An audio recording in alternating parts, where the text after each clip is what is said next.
Supreme court भी election commission के conduct पर सवालात उठा रहा है, तो there are too many people on one side. अब होगा क्या? देखिए, आपने तीन तरफैन तो गिनवा दी हैं, मौलाना साहब की, पीटीआई की वगैरह। जो असली तरफैन है ना, उसमें अवाम है। ठीक है।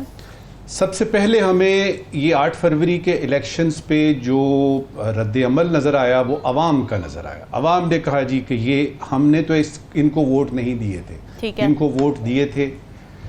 फिर उसके बाद खवास की बात आती है और उधर भी बातें शुरू हो गई कि ये इलेक्शन फेयर नहीं है, ये फ्री नहीं है। ठीक है। अब ये है कि अगर आप थोड़ी देर के लिए इलेक्शन, ये जो 8 फरवरी का इलेक्शन हुआ, इससे थोड़ा पीछे जाएं तो सिचुएशन देखें जी। सिचुएशन ये है कि तारीख ही नहीं आ रही। हाँ। सदर पाकिस्तान का खत जो है वो इलेक्शन कमिश्नर साहब रद्दी की टोकरी में फेंक रहे हैं। सुप्रीम कोर्ट यानी इरशाद फरमा रही है कि तारीख दीजिए और 3 महीने और वगैरह वगैरह, और वो दरखौरे इतना ही नहीं समझा जा रहा। इसी सूरत हाल में हमने देखा कि बल्ला छिन गया एक बहुत बड़ी पार्टी से।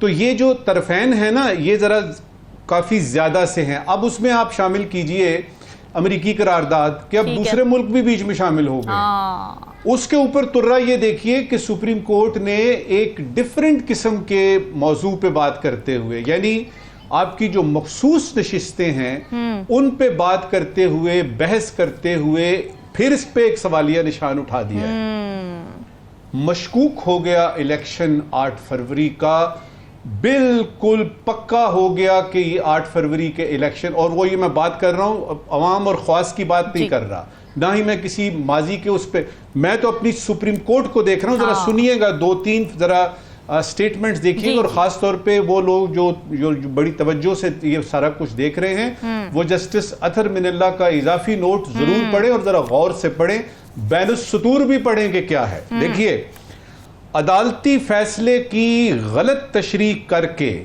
अदालती फैसले की गलत तशरीह करके एक बड़ी सियासी जमात को इंतखाबी अमल से निकाल कर वोटर्स को उनके बुनियादी हक से महरूम किया गया। इसमें 3 चीजें हैं।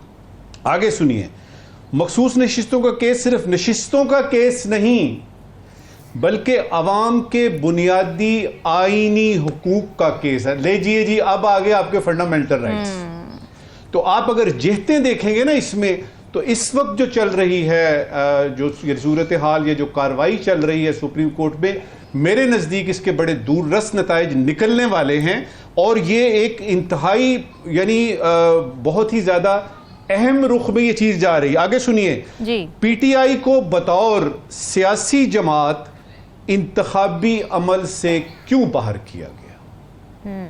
बतौर जमात ही उनको निकाल दिया, जो कि हमारे सामने है। सुन्नी इत्तेहाद, कभी वाहदतुल मुस्लिमीन, कभी सुन्नी इत्तेहाद, वो बेचारे सड़कों पे हैं, उनको समझ नहीं आ रही। हमने यानी इंडिपेंडेंस तो ले ली, अब करें क्या? ठीक। देखिए, ये कहना कि पाकिस्तान में कभी फ्री एंड फेयर इलेक्शन नहीं हुए, लिहाजा क्या फ़र्क पड़ता है कि ये 8 फरवरी का इलेक्शन भी, तो 2 wrongs don't make a right. और वैसे भी कम से कम इब्तिदा तो करनी चाहिए कि जो अवाम चाह रही है उनके नुमाइंदे जो हैं वो वापस आएँ, लिहाजा ये कोई दलील नहीं है। अच्छा, इलेक्शन कमीशन तो तहरीरी जवाब देगा ही, लेकिन मुझे कुछ अंदाज़ा सा होना शुरू हो गया है, मेरा तज्जिया मुझे ये कहता है कि अगर ये इसी तरह से रविश चली सुप्रीम कोर्ट की, तो एक चांस ऐसा है कि मशकूक करने के साथ साथ इस 8 फरवरी के इलेक्शन के बारे में कोई फैसला भी आए। अच्छा, वो लोग जो कह रहे हैं कि जी मखसूस नशिस्तों पे इलेक्शन किधर से आ गया, इलेक्शन किधर से आ गया, तो उनके लिए गुजारिश है, दरखास्त है उनसे कि सुप्रीम कोर्ट या for that matter any court किसी भी मसले के बारे में बात करते हुए इंसाफ के तकाजों को, याद रखिएगा ये बॉटम लाइन है, इंसाफ के तकाजों को उन्होंने सामने रखना है। और उसमें सुप्रीम कोर्ट को तो पूरा इख्तियार हासिल है।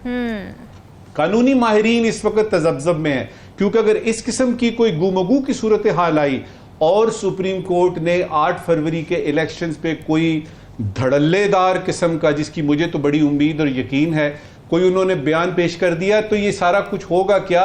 ये जो इस वक्त पूरी हुकूमत है, ये सारा जो उसके बाद 8 फरवरी के बाद हुआ, और वो जो फॉर्म 45, फॉर्म 47, ये वो, इस सारी बहस को इसमें किस जगह पे मुंतज करेंगे? इस वक्त की आखिरी बात जी, सुना ये था कि उनकी खिदमात के इवज सिकंदर साहब की खिदमात के एवज जो उन्होंने बड़े आसान तरीके से यानी यूं समझिए कि सरंजाम दी 8 फरवरी और 9 फरवरी के इलेक्शन में, उनको किसी जगह पे सफीर बना के भेजा जा रहा है। अच्छा, अब मेरा सवाल ये होगा कि क्या सुप्रीम कोर्ट के इस सिलसिले में, इलेक्शन कमीशन के सिलसिले में दो बातें, क्या वो तहरीरी जवाब देने में कोई अपना किरदार अदा करेंगे? नंबर 2, इनके फैसले आने से पहले ही चले जाएंगे कि फैसला सुन के और उसके बाद फिर किसी जगह पे हिज एक्सीलेंसी बन के सिफारत के ओहदे पर तैनात होंगे? क्या फर्क पड़ेगा इससे, या ये क्यों की गई हैं तब्दीलियां? कोई सिग्निफिकेंस देख रहे हैं आप इसकी? सबसे पहले तो डोनाल्ड ट्रंप और जो बाइडेन के बारे में कहूँगा, मुझे इससे लेना देना नहीं है कि अमेरिकी किसको चुनते हैं। मुझे ये पता है, पाकिस्तान के एंगल से मैं देखूं, पाकिस्तानी अवाम और पाकिस्तान की डेवलपमेंट के एंगल से देखूं, तो मुझे कोई फ़र्क नहीं पड़ता, क्योंकि दोनों ने आके वही करना है जो उनके स्टेट की पॉलिसी है। लिहाजा मैं अपना ज़्यादा वक्त जो है वो इसमें सर्फ नहीं करना चाहता, मैं वक्त ज़ाया नहीं करना चाहता कि जी ये अच्छा और वो अच्छा है। ठीक है। अच्छा, ये आपने जो सफ़ीरों की तैनाती की बात की है ना, पता नहीं अब 108 दिन हो गए हैं या 110 दिन हो गए इस हुकूमत को। मेरे नज़दीक पहला इकदाम किया है इस हुकूमत ने जो कि सराहना चाहिए। अच्छा, वो मैं कैसे? उसकी थोड़ी सी डिटेल बताता हूँ। आपके 92 के जो अभी बताता हूँ, 92 के जो आपके देखने वाले हैं उनके ज़हनों में हो सकता है कुछ सवाल हों कि ये सफ़ीरों की तैनाती, ये कौन थे, जो आने वाले हैं वो कौन थे, और ये इस वक्त क्यों हो रहा है। ठीक है। देखिए सरदार, हमारी जो अमेरिका की जहाँ तक बात है ना, वहाँ पे हमारी एक एम्बेसी है वाशिंगटन में, वहाँ एक सफ़ीर होता है जो दो तरफा ताल्लुकात को देखता है, यानी पाकिस्तान और यानी अमेरिका के ताल्लुकात को जो देखता है, वो वाशिंगटन में तैनात सफ़ीर होता है। और वो है सरदार मसूद खान साहब, जो रिटायर हो गए, बहुत ज़बरदस्त अफसर थे, लेकिन उनको जो है, और वो जो हमारे यानी आज़ाद जम्मू कश्मीर के प्रेसिडेंट बने, वैसे इतने लेवल से इस तरह आना मुनासिब नहीं था, लेकिन उन्होंने वक्त की ज़रूरत को देखा और मुल्क की खिदमत का जज्बा चूँकि बहुत ज़्यादा है, तो वो वापस आ रहे हैं और उनकी जगह रिजवान सईद शेख साहब जा रहे हैं। इनके पास अभी कुछ 4 साल हैं, ये कुछ तकरीबन 56 साल के हैं। अच्छा। करियर ऑफिसर हैं, बेहतरीन अफसर हैं, और इनको यानी मल्टीलैटरल, यानी वो जो है ना, सॉरी, इनका जो तजुर्बा है वो बहुत अच्छा है। अच्छा अच्छा, बायलैटरल का। अच्छा, अब आते हैं आप न्यूयॉर्क की तरफ। न्यूयॉर्क में हमारा परमानेंट यानी वो हिसाब किताब है, यूनाइटेड नेशंस को वो सफ़ीर डील करता है। वहाँ पे मुनीर अकरम साहब थे और वो बड़े अरसे से वहीं पे हैं। अब जो समझ में नहीं आ रही बात कि आसम इफ्तिखार साहब, जो हमारे, याद रहे कि आसम इफ्तिखार और रिजवान सईद जो शेख हैं, ये दोनों बैचमेट्स हैं, 1993 का बैच है, और दोनों ही हमारे बरखुरदार बड़े ज़बरदस्त अफसर हैं, कॉम्पिटेंट अफसर हैं। अब एक नई चीज़ जो इसमें हमें नज़र आई है वो ये कि मुनीर अकरम साहब की जगह भेजने की बजाय इन्होंने एडिशनल परमानेंट रिप्रेजेंटेटिव की एक नई पोस्ट सामने आई है। मुझे ज़ाती तौर पे नहीं पता है कि इसका क्या मतलब है, क्योंकि न्यूयॉर्क में जो यूनाइटेड नेशंस की यानी ख्याल रखता है और वहाँ की कार्रवाइयों वगैरह को देखता है, वो PR होता है, permanent representative of Pakistan in New York. अच्छा। उसका एक DPR होता है। ये एडिशनल जो है ना, इसकी समझ नहीं आई। देखिए, ये सारी बातें बताने के बाद और हुकूमत के इस इकदाम को सराहने के बाद, बॉटम लाइन, जो सिफारत खाने होते हैं वहाँ पे सफ़ीरों को भेजा जाता है या बाकी डिप्लोमेट्स को भेजा जाता है, 2 चीज़ें उसमें बड़ी ज़रूरी हैं। एक तो ये है कि वो फॉरेन सर्विस का बंदा हो, क्योंकि उसकी तो ट्रेनिंग ही यानी 30-35 साल की उसकी सर्विस होती है, कम से कम 20-25 की तो होती है।